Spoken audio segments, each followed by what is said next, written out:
Começa mais uma edição do JR 15 Minutos, o podcast da Record, que aprofunda as notícias que mais mexem com a nossa vida.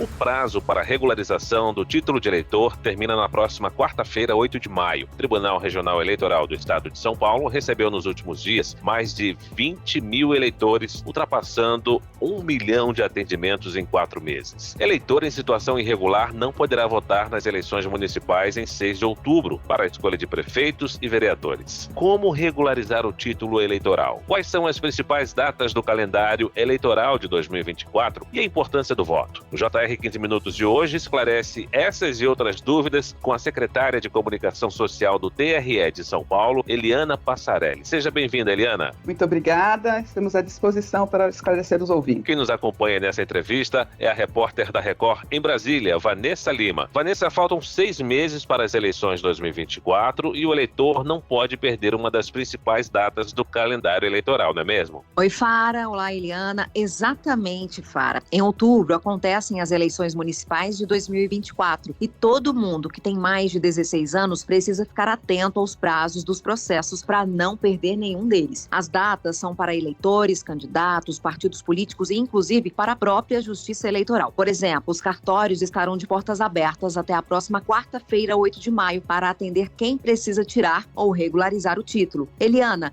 como eu vejo a minha situação eleitoral e como o eleitor pode regularizar as ocorrências? É muito importante que a pessoa, antes de comparecer a um cartório eleitoral, ela consulte a situação dela nos sites da Justiça Eleitoral. Pode ser no site do Tribunal Superior Eleitoral ou no site dos tribunais eleitorais. Se ela, por exemplo, é uma pessoa que está com o título cancelado, então essa pessoa precisa regularizar a situação. Outras pessoas que precisam transferir também o seu domicílio eleitoral. Lembrando que isso é muito importante porque muitas pessoas mudam de residência e acabam não transferindo o documento. E no dia da eleição elas acabam não votando, ou por ser oneroso esse deslocamento, elas acabam ficando desanimadas e engrossam as abstenções. Então é muito importante também que nessa situação a pessoa regularize e também aquelas pessoas que precisam tirar o primeiro título. Lembrando que o voto ele é obrigatório para quem tem de 18 a 70 anos. E aí nós temos 2 formas de atendimento. Se a pessoa já fez a coleta da biometria, então isso ela vai identificar no momento que ela fizer essa consulta, a situação dela, ela pode fazer esse procedimento pela internet. Caso ela não tenha a biometria, que seria o caso do primeiro título, ela tem que comparecer presencialmente aos cartórios eleitorais e outras situações também que a pessoa não tem a biometria, ela é obrigada a comparecer aos cartórios eleitorais. Então são essas 2 situações. Temos o atendimento remoto para quem já tem a biometria e o presencial para quem não tem a biometria e precisa de alguma regularização. Eliana, o documento só pode se enquadrar em 2 situações, regular ou irregular, cancelado e suspenso.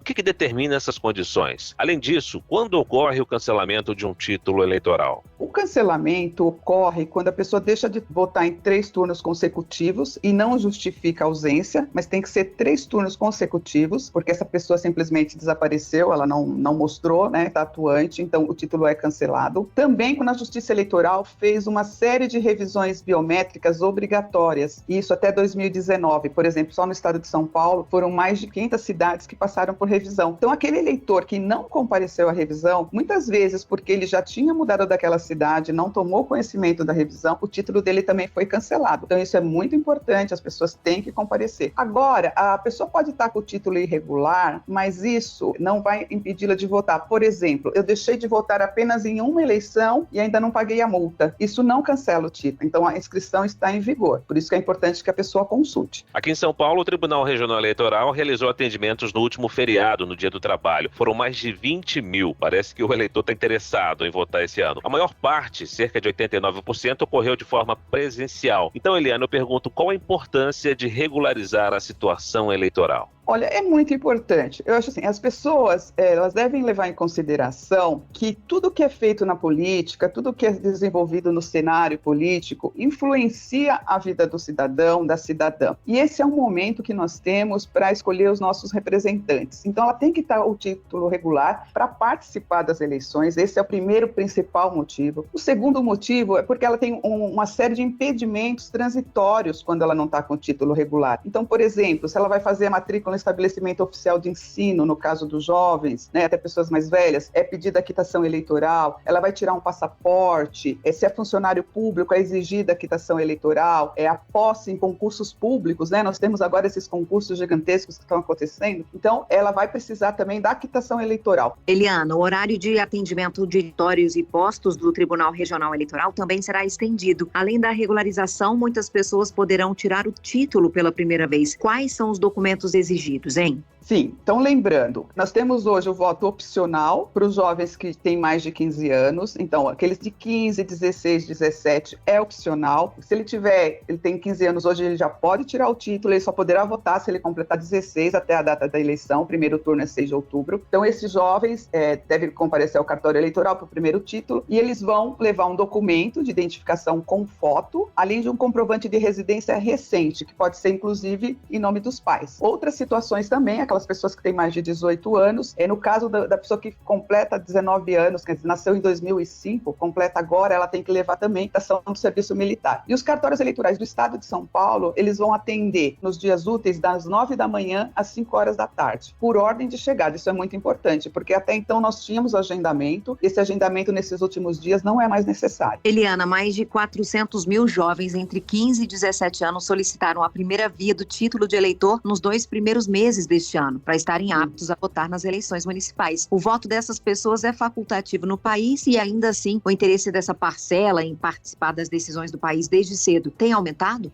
Sim, em relação a 2022, nós não alcançamos ainda este número. Houve um grande interesse em relação às eleições de 2022, mas hoje realmente o nosso número ele caiu um pouco. Nós temos ainda um potencial muito grande em relação a esse universo de jovens e nós esperamos que nesses últimos dias realmente a gente tenha um aumento. Houve esse aumento realmente nessas semanas, porque houve todo o incentivo do TSE com várias campanhas. Nós continuamos com essas campanhas para incentivar esses jovens e esperamos realmente aumentar esse número em relação a, pelo menos que ele fique próximo de 2022. O voto para pessoas menores de 18 anos é facultativo no Brasil, mas obrigatório para quem tem entre 18 e 70 anos. Há uma série de penalidades para quem deixa de votar e não justifica a ausência às urnas, Eliana? Sim, quando a pessoa deixa de votar e não justifica, né, como você disse que o voto ele é obrigatório no Brasil, ela tem uma série de consequências. Por exemplo, ela em determinado momento na vida dela, ela vai precisar de alguma providência que vão exigir a quitação eleitoral. Então, por exemplo, fazer matrículas em estabelecimentos oficiais de ensino, obter passaporte, RG, tirar CPF. Então, em todos esses momentos, a quitação eleitoral será exigida. No caso também de tomar posse em concursos públicos, se for servidor público, é exigida essa quitação também para receber vencimentos. Então, é muito importante para ele não ter essa dor de cabeça, não sair correndo, tendo que tomar as providências, né, acabando ficando nervoso diante de determinadas situações. É importante que ele mantenha sempre regular. Inclusive, nós temos o serviço pela internet, o eleitor pode pagar multa pela internet, ele gera guia pela própria internet e deixar a situação regular. Se o título estiver cancelado, além de gerar, ele tendo a biometria, além de gerar guia pela internet, ele também tem que fazer a operação de revisão do cadastro dele. Eliana, num país como o nosso, em que o voto é obrigatório, como é que vocês lidam com a abstenção no processo eleitoral?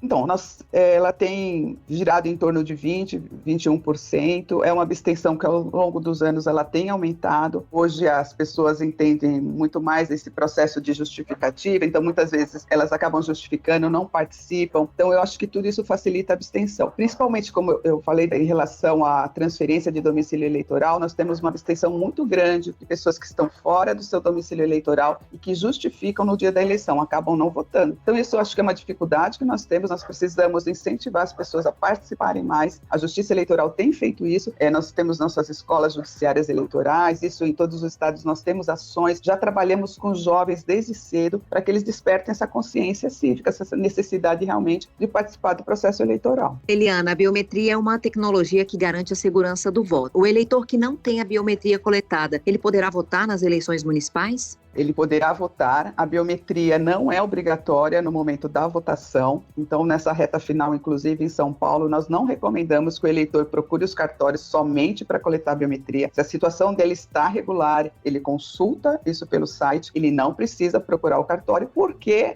no momento da votação ele vai ser identificado pelo sistema comum, que é o documento de identidade e assinatura no caderno de votação. Inclusive, no caso de São Paulo, nós estamos trabalhando com compartilhamento de dados, tem uma parceria com o governo do estado. Então, assim, o cidadão tem o título regular, não tem a biometria, pode ser que no momento da votação nós tenhamos esses dados para que ele possa ser identificado até pela biometria, porque esse dado foi compartilhado. Inclusive, a Lei Geral de Proteção de Dados, ela permite esse compartilhamento de dados pela Justiça Eleitoral. Eliana, falando em segurança, o processo eleitoral foi bastante criticado, sem fundamentos práticos nos últimos anos, inclusive por quem se elegeu com base nesse próprio processo eleitoral. Mas é importante reforçar que o sistema é extremamente seguro. As mentiras que circulam têm apenas o objetivo de criar desinformação? Sim, com certeza, porque elas são calcadas em mentiras, né? Nós não temos nenhum fato concreto para dizer que há problema em relação à segurança da urna. Nunca houve nenhum fato comprovado de fraude. A urna é extremamente segura, confiável, ela utiliza tecnologia de ponta, ela é feita, várias pessoas participam de todo o desenvolvimento dela. Nós temos várias auditorias que acontecem antes da votação, durante a votação. Então seria interessante que as pessoas até participassem mais, se informassem mais sobre isso, porque não há nenhum motivo que cause essa desconfiança em relação ao nosso sistema. O principal mérito da urna eletrônica foi ter tirado o manuseio de cédulas do papel, a intervenção humana no processo. Isso nós conseguimos com a urna eletrônica, porque hoje, quando você termina a votação, você já tem o resultado imediato. Esses resultados são transmitidos por linhas dedicadas, confiáveis da Justiça Eleitoral, e você tem já a totalização muito rapidamente. E tudo isso são dados criptografados, ou seja, são transformados em sinais. Para você quebrar esses dados, você levaria dias, e a nossa votação é muito rápida. E antes disso, quando nós damos carga na urna eletrônica, que nós inserimos os dados, nós temos os partidos, vários parceiros da Justiça Eleitoral que podem auditar essas urnas já prontas, ou seja, você pode votar ali e mostrar que o que entra na urna é o que sai no boletim de urna. E as fake news e agora o uso da inteligência artificial, Eliana, elas são desafios para as eleições 2024? Olha, com certeza, porque é uma novidade geral o uso dessa tecnologia, então há uma preocupação realmente em relação a isso. Mas a Justiça Eleitoral, ela faz eleições desde 1932, cada eleição ela tem um desafio e ela está preparada para enfrentar também esses desafios. Agora, nas eleições, por exemplo, no estado de São Paulo, a eleição municipal, ela acontece toda na cidade. Nós temos 393 juízes eleitorais que estarão envolvidos na preparação dessas eleições. Da decisão desses juízes, caberá recurso para o tribunal. Então, eles estão preparados para isso, nós vamos estudar bastante essa matéria, o tribunal está levando bastante orientações para todos os juízes, e nós esperamos enfrentar isso como enfrentamos outros desafios nas demais eleições. Após o 8 de maio, o cadastro eleitoral estará encerrado em preparação para as eleições municipais desse ano. Depois, quais serão as outras principais datas do calendário eleitoral, Eliana? Sim, depois agora desse fechamento do cadastro, a Justiça Eleitoral começará a trabalhar a convocação de mesários, inclusive nós temos o programa Mesário Voluntário, quem quiser se inscrever é muito importante, pelo nosso site. Depois os partidos, eles farão as suas convenções partidárias, ou seja, eles vão escolher os seus candidatos de 20 de julho a 5 de agosto, isso de acordo com os estatutos dos partidos políticos, eles vão fazer essas escolhas. Depois eles terão um prazo até 15 de agosto para pedir o registro desses candidatos, porque por enquanto o que nós temos são pré-candidaturas. A partir de 15 de agosto, os partidos pedem isso tudo via sistema, eles vão pedir o registro desses candidatos e a Justiça Eleitoral vai analisar cada pedido individualmente se aquele candidato atende às condições de elegibilidade, idade mínima,